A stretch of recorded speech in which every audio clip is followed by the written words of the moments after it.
আওয়ামী লীগ ও এর সকল অঙ্গ সংগঠনের কার্যক্রম নিষিদ্ধ করেছে বাংলাদেশের অন্তর্বর্তী সরকার।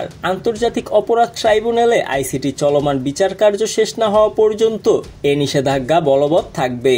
এ প্রসঙ্গে যুক্তরাষ্ট্র ও ভারত সরকারের পক্ষ থেকে আলাদা বিবৃতি এসেছে।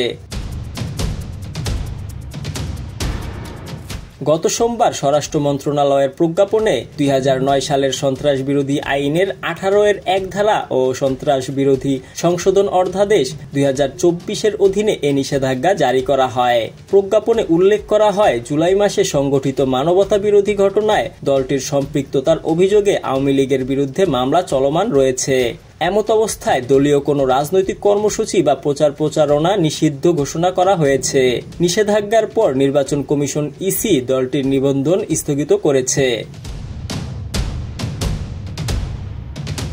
মার্কিন পররাষ্ট্র দফতরের উপমুখপাত্র টমি পিগট গত মঙ্গলবার এক ব্রিফিংয়ে বলেন, বাংলাদেশে আওয়ামী লীগের উপর নিষেধাজ্ঞার বিষয়টি আমরা লক্ষ্য করছি। যুক্তরাষ্ট্র সবসময় গণতান্ত্রিক প্রক্রিয়া, মতপ্রকাশের স্বাধীনতা ও শান্তিপূর্ণ সমাবেশের অধিকারকে সমর্থন করে।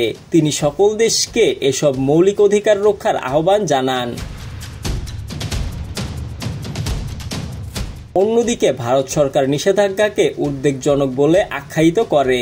ভারতের পররাষ্ট্র মন্ত্রণালয়ের মুখপাত্র রণধীর জয়সওয়াল গতকাল বলেন, কোনো যথাযথ প্রক্রিয়া ছাড়াই একটি প্রধান রাজনৈতিক দলের উপর নিষেধাজ্ঞা আরোপ গণতান্ত্রিক নীতির পরিপন্থী।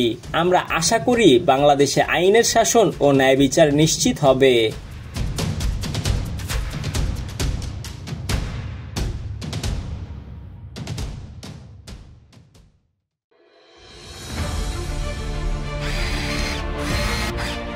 আলোতে থাকুন, ফোকাসে থাকুন, হাত রাখুন প্রজন্মের হাতে।